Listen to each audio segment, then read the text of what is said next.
আসসালামু আলাইকুম everyone, welcome back to my channel. সবাই কেমন আছেন? আলহামদুলিল্লাহ আমি ভালো আছি। দোয়া করি সবাই ভালো থাকেন। চলে আসলাম নতুন একটি ভিডিও নিয়ে, আশা করি ভালো লাগবে। আর এই তো সকাল সকালই ভিডিওটা শুরু করলাম। আর অনেক দিন পর ভিডিও দিতেছি, কারণ শরীর অনেক অসুস্থ ছিল। আর এমনি তো মন মানসিকতা বেশি একটা ভালো নাই, তাই ভিডিও দেই নেই। আর আজকে হচ্ছে ভাবলাম রান্নাবাড়া করব, একটু বাইরেও বের হব, একটু ভিডিও করি, সেজন্যই করা আর কি।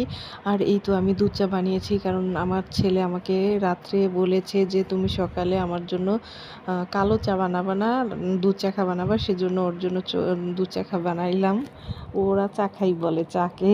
আর আমি এই তো চা বানিয়ে কিন্তু রেখে দিছি, রুটি এগুলা শেষ করে। আর দুপুরে রান্না বাড়া বসাই দিছি, যেহেতু বিকালবেলা একটু বের হব, দ্রুতই রান্নাটা শেষ করা লাগবে। আর ওদেরকে খাওয়াবো, সব কাজ শেষ করেই যাব, যে কোনো প্যারা না থাকে। আর এই তো আমার শাক রান্নাও হয়ে গেছে। আর এটা হচ্ছে মিষ্টি কুমড়া শাক। অনেকে খায় আবার খায় না, কিন্তু লাউ শাক আর মিষ্টি কুমড়া শাক অনেকটাই একরকম লাগে। আমি সব ধরনের শাকই অনেক পছন্দ করি। আর এই তো এখন আমি ডিমগুলো সিদ্ধ করে নিব। আর হচ্ছে চিংড়ি মাছ দিয়ে এই ঢেঁড়স রান্না করব। এভাবে খেয়ে দেখতে পারেন, অনেক ভালো লাগে। আর এখন আমি রান্না করব স্পেশাল পোলাও। এখন তো এইটাই চলছে, এখন না কিছুদিন আগে থেকেই, সেজন্য আমি একটু বললাম মজা করে আর কি। আর আমি গরুর গোশে আলু দিব আর একটু পরে, যেহেতু কষানো আমার এখনও হয় নাই। আর যে যেখান থেকে আমার ভিডিওটা দেখছেন সবাইকে অসংখ্য অসংখ্য ধন্যবাদ।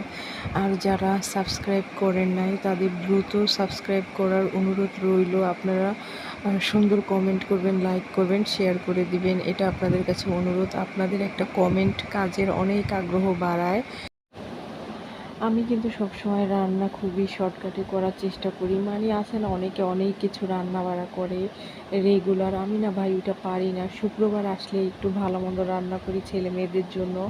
আর যেহেতু আমার মেয়েকে দিয়ে আসতে হয়, আনতে হয় টাইম মতো, তারপর হচ্ছে অন্যান্য কাজ থাকে, বেশি কিছু রান্না করলে না কাজে সারতে পারি না। সেজন্য শুক্রবারটাকেই প্রাধান্য দেই, কারণ শুক্রবার আমাদের কাছে মনে হয় ছোটোখাটো একটা ঈদের সমান।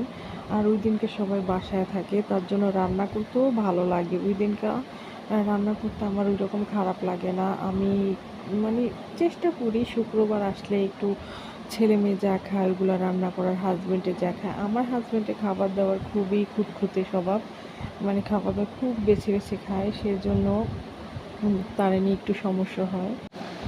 এই তো এখন আমার রান্না বাড়া হয়ে গেছে। আর ঢেঁড়সের তরকারিটা দেখুন কত সুন্দর কালার আসছে। আর এই তরকারিটা আমার হাজব্যান্ডের অনেক পছন্দ, সে এইভাবেই খেতে পছন্দ করে দেখে আমি তাকে মাঝে মাঝে এইভাবেই রান্না করে দিই। আর এখন পোলাওতে একটু ঘি দিব। আর পোলাওটাও হয়ে গেছে, ঘি দিয়ে তারপর আবার ঢেকে রাখবো, যেহেতু ওরা এখনও গোসল করে নেয়। একটু পর গোসল করে আসলে ওদেরকে খাবার দিব, তারপর আমরা বিকালে একটু বের হব। আর এই তো দেখুন আমার রান্নাবাড়া শেষ করে ওদেরকে গোসল করিয়ে ফেলছি। এখন আমি গ্যাসের চুলা টুলা সব মোছা হয়ে গেছে। এখন আমার ছেলে মেয়েকে খাবার দিব, রান্নাঘর পরিষ্কার করে ফেলেছি। আসলে এগুলো প্রতিদিনেরই কাজ, বলার কিছুই নাই, এগুলো প্রতিদিনই করতে হয়। আর এই তো গরুর গোশতও অনেক সুন্দর হয়েছে কালারটা, আর খেতেও মাশাআল্লাহ অনেক মজা হয়েছিল। আর এই তো দেখুন সব গোছগাছ হয়ে গেছে। আর এই তো বের হয়ে গেছি। এটা হচ্ছে বিকালের ভিডিও। খাওয়া দাওয়ার পর একটু রেস্ট নিয়েছি, তারপর ভাবলাম একটু বাইরে যাই। এটা হচ্ছে আমরা যাচ্ছি আর কি আমার খালাতো বোনদের বাসায়, ওদের বাসা ট্যাকেরহাট, ওইদিকে যাওয়া হচ্ছে। আর আভাকে নিয়ে আসি নাই, ও আসতে চায় নাই, কারণ ওর প্রাইভেট আছে বিকালবেলা। যেহেতু বাসায় মানুষজন আছে, আমার শাশুড়ি আছে, তারপর আমার যারা আছে, সমস্যা নাই। ওরে আমি তারপরও বলছি যে চলো আমরা আয়শা পড়বো, ওর প্রাইভেটের আগে আমি আয়শা পড়ছি, কিন্তু ও আমাদের সাথে যায় নাই। ও আবার মানে কোথাও যেতে এত পছন্দ করে না। শুধু বলবো যে মামা তুমি আসার সময় আমার জন্য কিছু একটা নিয়ে এসো, তাহলেই হবে। আর এই তো আমি, আমার মা আর আমার খালাতো বোন আয়াত, আমরা চারজনে গিয়েছিলাম। আসলে ওইখানে আমরা গিয়েছিলাম একটা কাজের উদ্দেশ্যে, ঘোরাও হয়েছে, আবার যে কাজের জন্য গিয়েছি ওই কাজটাও হয়েছে আলহামদুলিল্লাহ। আর এই তো দেখুন এটা কিন্তু ট্যাকেরহাটের ব্রিজ। আর আজকের ভিডিও এই পর্যন্ত, সবাই ভালো থাকবেন, আল্লাহ হাফিজ।